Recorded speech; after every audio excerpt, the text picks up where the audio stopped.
students, நம்ம example 1.13 பார்க்கிறோம். In the set of z of integers, define m or n. If m minus n is a multiples of 12, prove that r is an equivalence relation. இதுல rங்கிறது என்ன சொல்லியிருக்கு அப்படின்னா m minus n அப்படிங்கிற relation சொல்லியிருக்கு. அந்த relation எப்படி இருக்கும் அப்படின்னா மல்டிபிள்ஸ் ஆஃப் 12 இருக்கும் அப்படின்னு சொல்லியிருக்கு. சரி, அடுத்ததான் நமக்கு என்ன ப்ரூவ் பண்ண சொல்றான் அப்படின்னா, ஸோ இது என்ன, இது r is an equivalence relation prove பண்ண சொல்றான். அப்படின்னா என்ன, அந்த r வந்து எப்படி இருக்கணும், ஃபர்ஸ்ட் ரிஃப்ளெக்சிவாகவும் இருக்கணும்,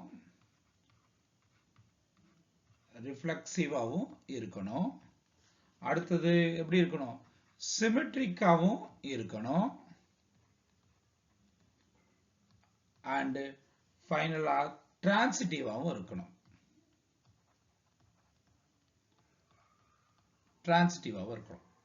ரிஃப்ளெக்சிவ், சிமெட்ரிக், டிரான்சிட்டிவ் இந்த மூணு சாட்டிஸ்ஃபை பண்ணுச்சுன்னா அந்த ரிலேஷனை என்ன சொல்றோம், ஈக்குவலன்ஸ் ரிலேஷன் அப்படின்னு சொல்றோம். ரைட், இப்போ அதை ஒவ்வொன்றா ப்ரூவ் பண்ணலாம்.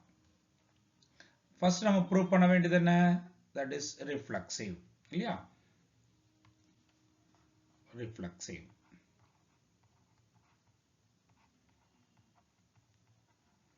ரிஃப்ளெக்சிவ்னா என்ன, இப்போ mங்கிறது m கூடயே ரிலேட் ஆச்சுன்னா then it is called reflexive.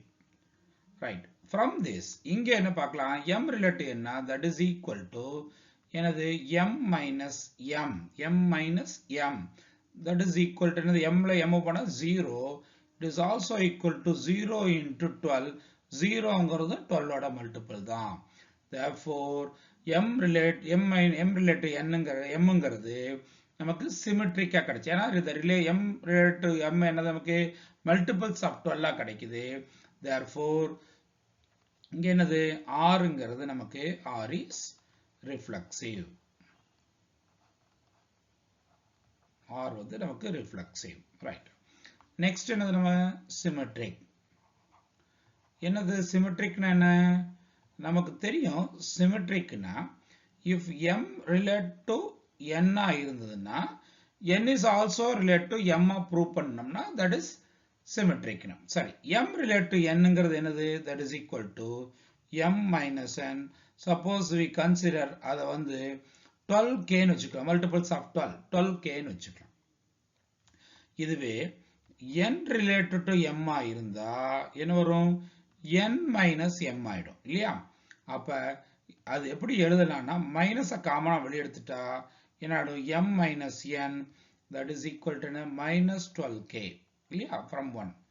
அப்ப இதுல இருந்து நமக்கு என்ன தெரியுது, m minus n வந்து multiples of 12k னா m relate to n வந்து multiples of 12 னா n relate to m is also multiples of 12. Therefore இது என்னது, from this இதுல இருந்து என்னது, r is symmetric. r வந்து நம்ம சிமெட்ரிக்னு நமக்கு கிடைக்குது. சரி, இந்த மூணாவது இதாட்டு டிரான்சிட்டிவ் இல்லையா. டிரான்சிட்டிவ் அப்படின்னா என்ன அர்த்தம், நமக்கு தெரியும் m related to n, n related to p இருந்ததுன்னா m ரிலேட்டட் டு p இருக்கணும் அப்படின்னு. சரி, ஃபர்ஸ்ட் நம்ம என்ன பண்ணலாம், m ரிலேட்டட் டு n னா என்னன்னு எடுத்துக்கலாம்.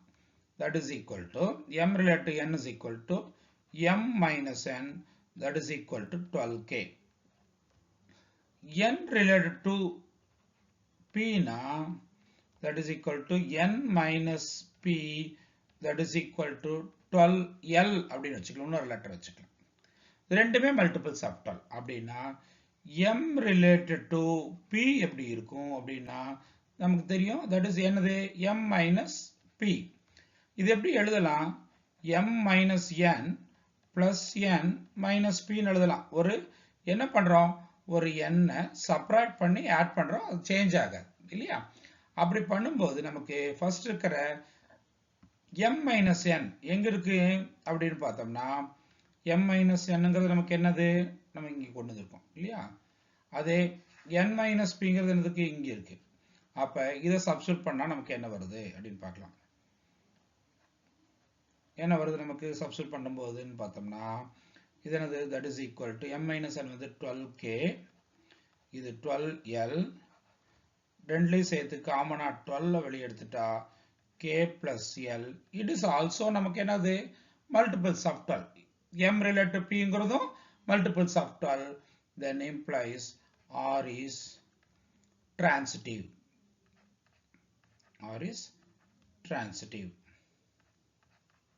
அப்ப r நமக்கு என்ன இருக்கு r நமக்கு என்ன கிடைச்சு first r reflexive னு சொல்லிட்டோம் r symmetric னு சொல்லிட்டோம் r transitive னு சொல்லிட்டோம் therefore என்னது thus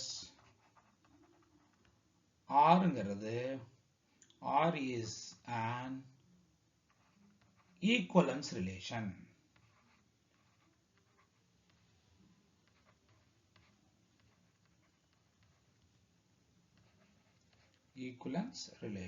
அவ்வளவுதான் hence proved okay thank you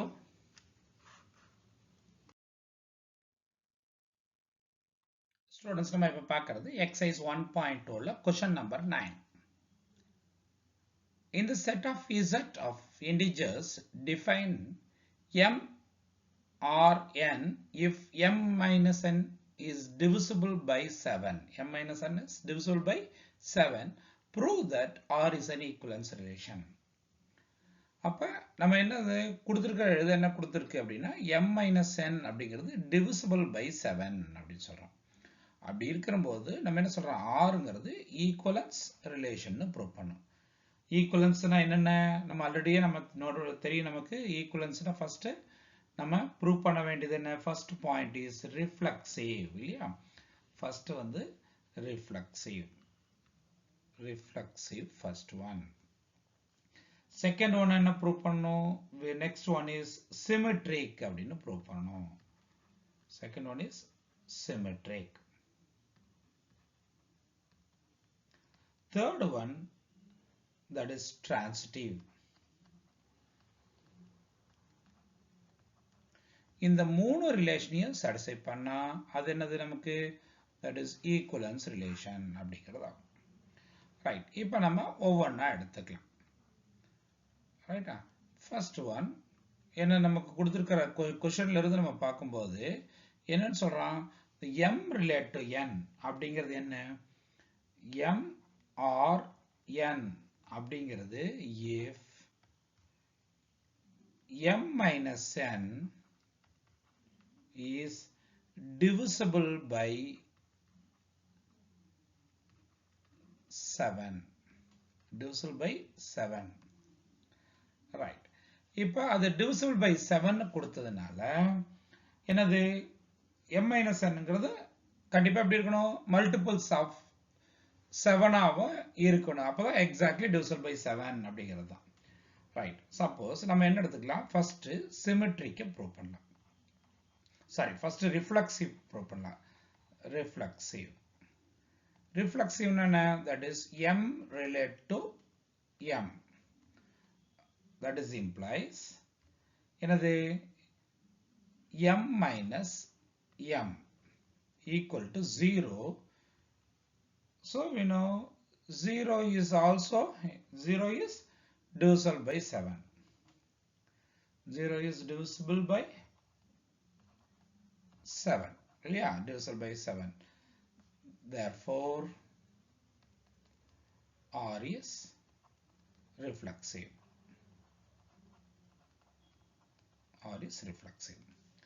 next symmetric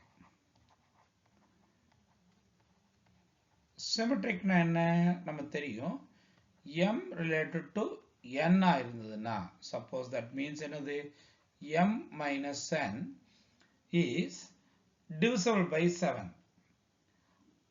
அப்ப எப்படி எடுத்துக்கலாம் m minus n எப்ப divisible by 7 அப்படிங்கறத எடுக்கலாம் it is also என்னது the value become suppose it is k by 7 அப்படி எடுத்துக்கலாம் exactly k by 7 ரைட். இதுல இருந்து சப்போஸ் என்ன பண்ணலாம், அடுத்தது n related to m. அப்ப என்னது, that is n minus m is equal to minus of அதே தான் m minus n, so it is equal to minus k by 7. so அப்ப it is also divisible by, இது divisible by 7 னா இங்கேயும் k வந்து minus k is also divisible by 7. so from that, therefore R என்னது, R is symmetric. R வந்து நமக்கு symmetric. மூணாவதா வந்து நம்ம transitive. Transitive அப்படின்னா என்னது, m related to n அப்படின்னா then நம்ம தெரியும் என்னது, m minus n is k by 7, divisible by 7.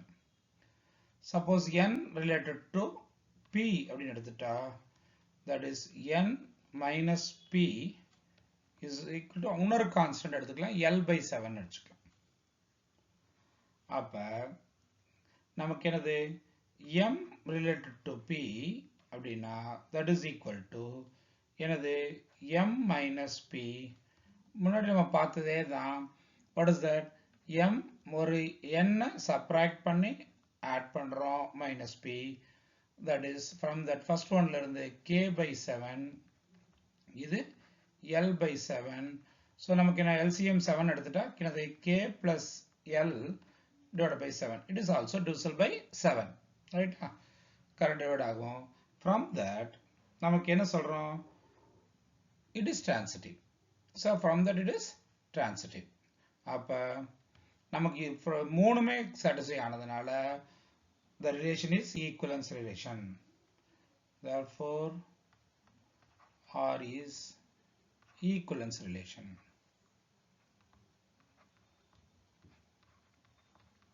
Equivalence relation. அவ்வளவுதான், very simple one. Thank you. Students, நம்ம இப்ப பார்க்கிறது example 1.24. Find the largest possible domain for the real valued function given by f of x equal to root of 9 minus x squared divided by root of x squared minus 1. நம்ம என்ன கண்டுபிடிக்கணும், we have to find the largest possible domain, right? so domain கண்டுபிடிக்கணும். அப்ப சரி, கொடுத்திருக்கிற function எப்படி இருக்கணும் அப்படின்னு பார்த்தோம்னா, so என்னது, first numerator f of x equal to root of 9 minus x squared அப்படின்னு கொடுத்திருக்கு, right?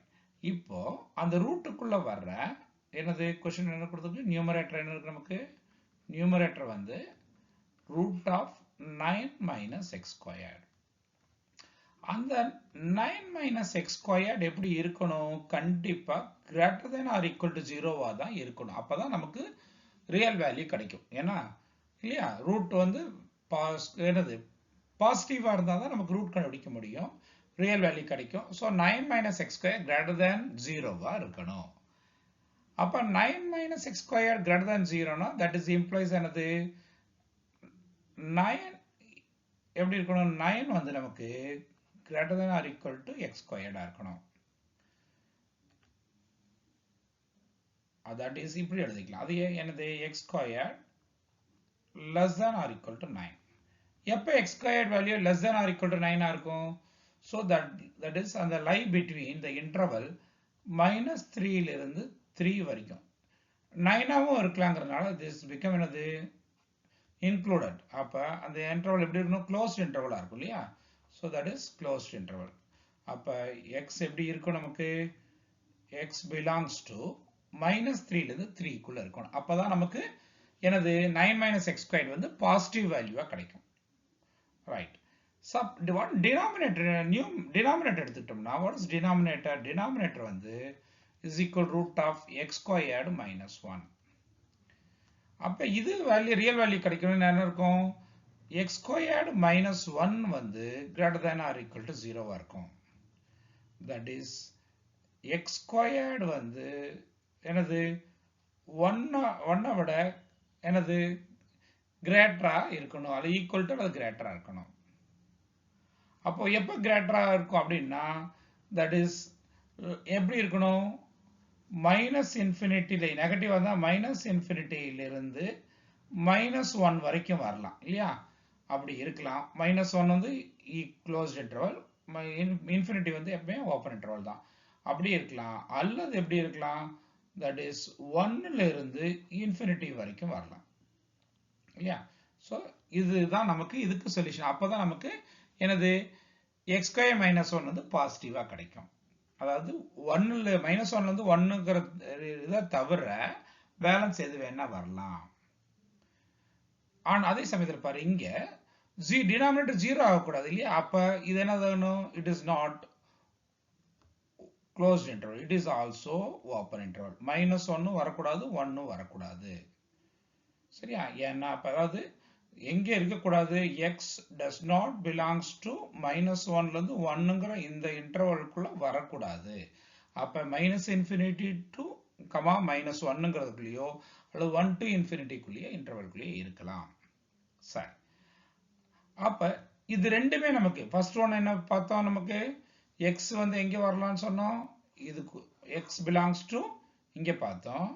அடுத்த இன்டர்வல் எது பார்த்தோம், x belongs to எங்க இருக்கு நமக்கு, இந்த இல்லையா, x belongs to இந்த இன்டர்வல். அப்ப இது ரெண்டுக்கு என்ன காமனா இருக்கு அப்படின்னு பார்க்கலாம். ஒரு லைன் கிராஃப்ல எடுத்துக்கலாம். ஃபர்ஸ்ட் இப்படி ஒரு லைன் கிராஃப் எடுத்துக்கிறோம். இது -∞ வச்சுக்கலாம், இது +∞ இல்லையா. ரைட், ஃபர்ஸ்ட் இங்க இது -3, இது -1, இது 1, இங்க 3 வச்சுக்கலாம். சரி, ஃபர்ஸ்ட் ரிசல்ட் பிரகாரம் எப்படி இருக்கலாம்னு சொல்றோம். ஃபர்ஸ்ட் ரிசல்ட் பிரகாரம் -3லிருந்து 3க்குள்ள இங்க இடையில எல்லாமே இருக்கலாம்னு சொல்றோம். இது ஃபுல்லா இருக்கலாம் இல்லையா. ரைட், செகண்ட் ரிசல்ட்டுக்கு என்ன சொல்றோம் அப்படின்னு பார்த்தோம்னா என்ன இருக்கு, -∞லிருந்து இல்லையா, -∞லிருந்து -1 வரைக்கும் இல்லையா, இந்த ஏரியா. அதே மாதிரி என்னது 1லிருந்து இன்ஃபினிட்டி வரைக்கும் இந்த ஏரியான்னு சொல்றோம். ரைட், அப்ப ரெண்டுக்கும் என்ன காமனா இருக்கு அப்படின்னு எடுத்து பார்த்தோம்னா என்ன காமனா இருக்கு நமக்கு, therefore solution x is belongs to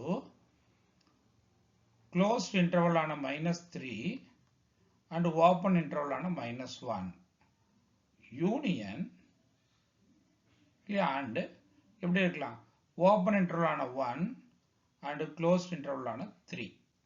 இதுதான் நமக்கு சொல்யூஷனா இருக்க முடியும்.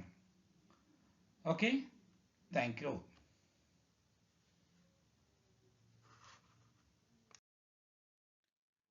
இப்போ நம்ம பார்க்கறது என்னன்னா எக்ஸசைஸ் 1.3ல question number 7. Find the largest possible domain for the real valued function given by f of x equal to 4 minus x squared divided by root of 4 minus x squared divided by root of x squared minus 9. நம்ம என்ன கண்டுபிடிக்கணும், possible domain இல்லையா, possible domain கண்டுபிடிக்கணும். Right, இப்போ நம்ம function நமக்கு numerator என்ன இருக்கு அப்படின்னு பார்த்தோம்னா the numerator is equal to root of 4 minus x squared. ரூட்டுக்குள்ள வர்றது நமக்கு பாசிட்டிவா இருந்தா மட்டும்தான் நமக்கு ரியல் வேல்யூ கிடைக்கும் இல்லையா. So real value, so that is 4 minus x squared எப்படி இருக்கணும், greater than or equal to 0வா இருக்கணும். That is implies எனது 4 is greater than or equal to x squared, that is எதை அப்படி எடுத்துக்கலாம், x squared is less than or equal to 4. எப்ப, that is x is belongs to closed interval -4, 4 குள்ள வந்ததுன்னா so x squared is less than or equal to 4. Sorry, x less than or equal to 2. Sorry, இங்க என்னது 4 இல்லையா, அப்ப 2 தானே, that is x squared is less than or equal to 2. That is yes, x squared is less than or equal to 4, x is less -2 to 2. -2 வந்தா 2 square, 2 square வந்தாலும் that is 2 square, that is that x squared is less than or equal to 4. Right, x அப்ப x belongs to -2, 2. Right. this is numerator. நம்ம denominator எடுத்துட்டோம்னா denominator is equal to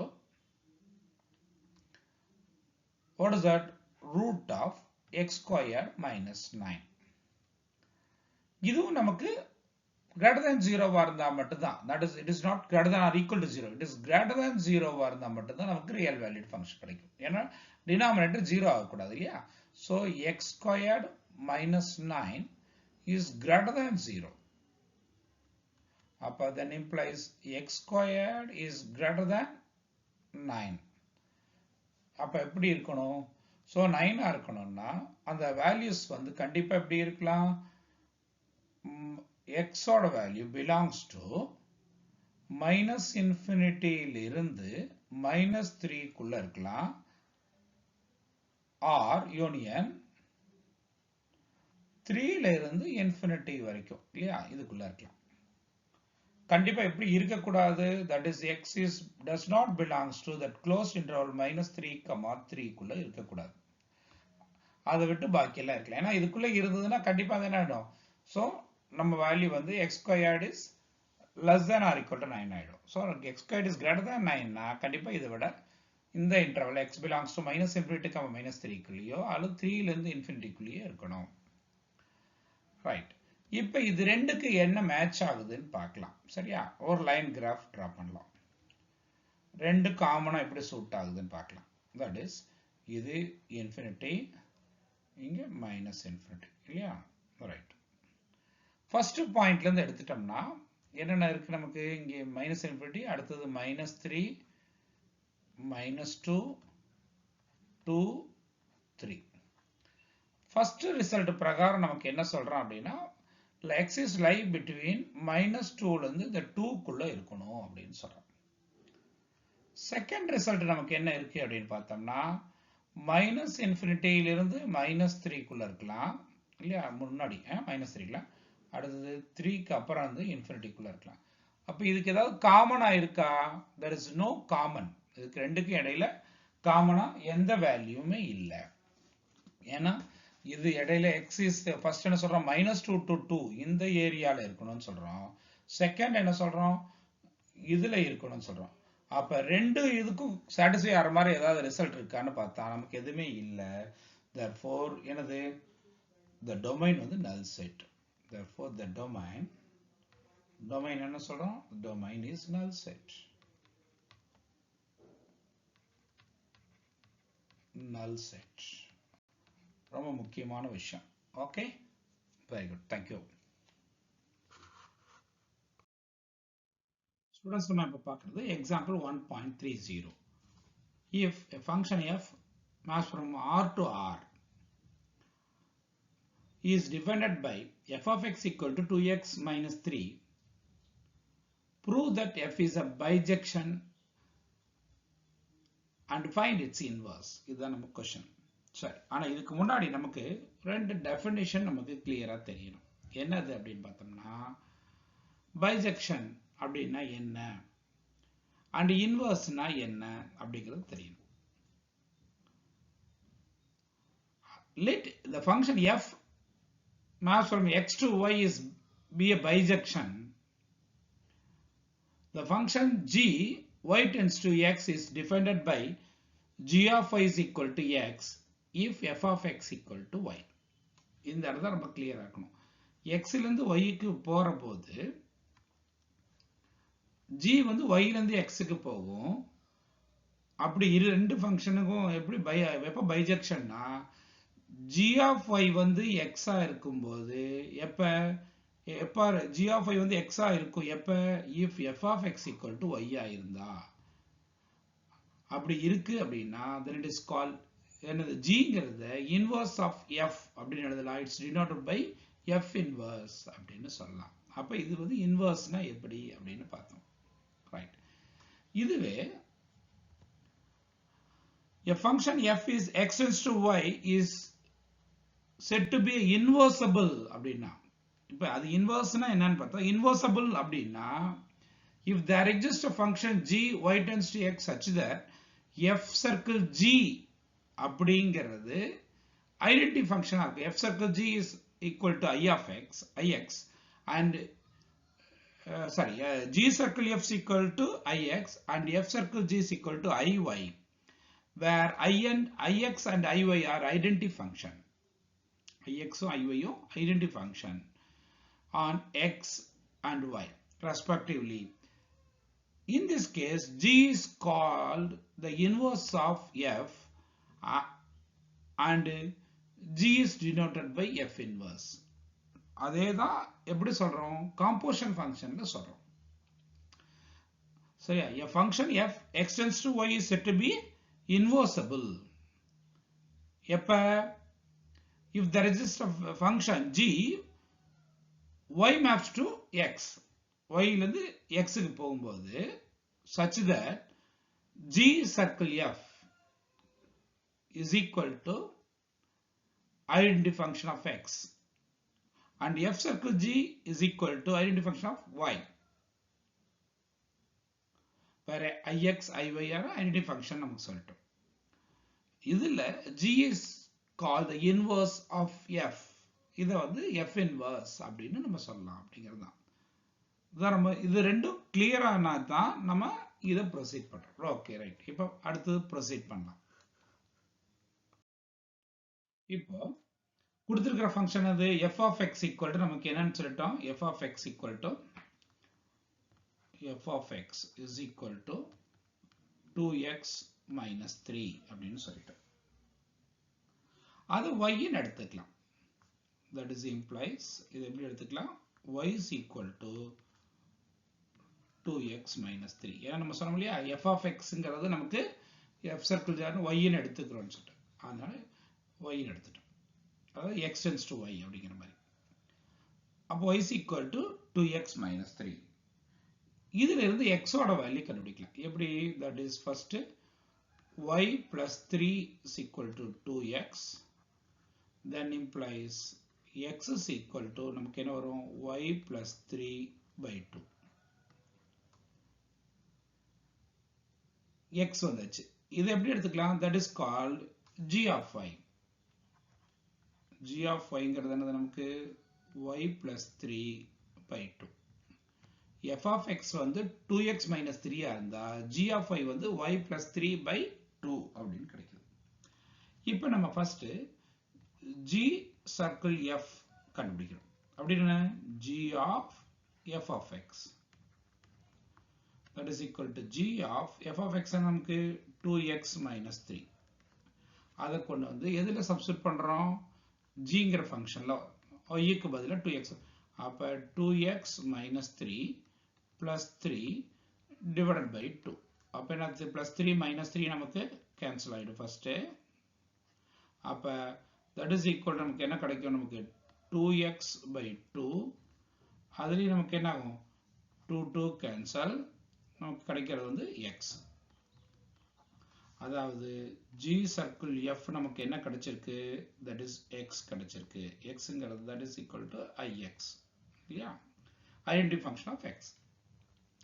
x எடுத்துக்கிட்டோம், x கிடைச்சிருக்கு. இல்லையா? Right.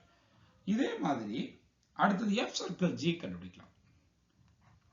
f circle g is equal to f of g of x. g of அதை வந்து y ன்னு எடுத்துக்கலாம். g of y. ரைட். அப்ப f of g of y நம்ம என்னது? y plus 3 இல்லையா? y plus 3 by 2. அப்ப அதை வந்து f ஃபங்க்ஷன்ல சப்ஸ்டிட்யூட் பண்ணானா 2 into y plus 3 by 2 minus 3. First என்ன ஆகும்? நமக்கு பிளஸ் இந்த 2 டிவைடட் மல்டிப்ளை கேன்சல் ஆயிடும். அதுல இருந்து நமக்கு என்ன கிடைக்குது? y plus 3 minus 3. இங்க வந்து நமக்கு என்ன ஆகும்?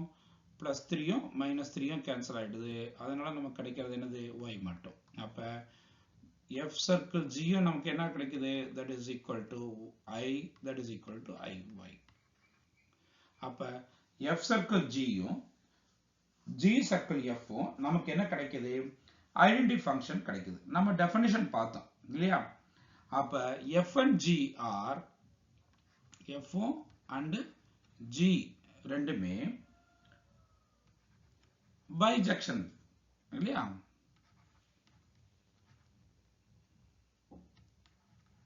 bijection. அப்ப and also inverse each other. ஒண்ணுக்கு ஒண்ணு இன்னொன்னு inverse and inverse each other.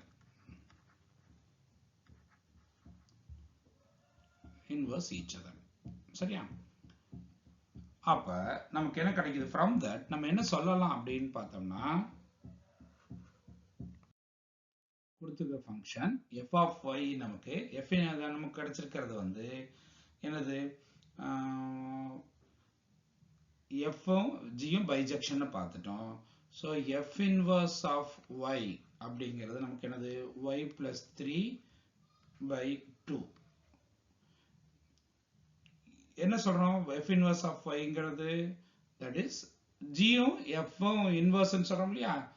g-க்கு g-யோட inverse என்னது? inverse வந்து நமக்கு f. f-ஓட inverse வந்து நமக்கு inverse வந்து g இல்லையா? அப்ப நம்ம first என்ன எடுத்துக்கிட்டோம்? actually questionல நம்ம first question எடுத்துக்கிட்டது வந்து என்ன எடுத்துட்டோம்? நம்ம question எடுத்துக்கிட்டது first g of y அப்படி எடுத்துட்டோம் இல்லையா? g of y அப்படி எடுத்துட்டோம் இல்லையா? அப்ப g க்கு பதிலானது that is equal to f inverse of y அப்படி எழுதிக்கலாம் is equal to y plus 3 by 2. ரைட்டா? இதையே term அப்படியே மாத்துறோம்னா என்ன வரும்? f inverse of x y க்கு பதிலா x சப்ஸ்டிட்யூட் பண்ணா x plus 3 by 2. அவ்வளவுதான். நம்ம என்ன கட்டோம்? பைஜெக்ஷனும் ப்ரூவ் பண்ணிட்டோம். f inverse value and f inverse of x என்னது x plus 3 by 2 னு சொல்லிட்டோம். அவ்வளவுதான். f inverse கண்டுபிடிச்சிட்டோம். அவ்வளவுதான். Very simple one.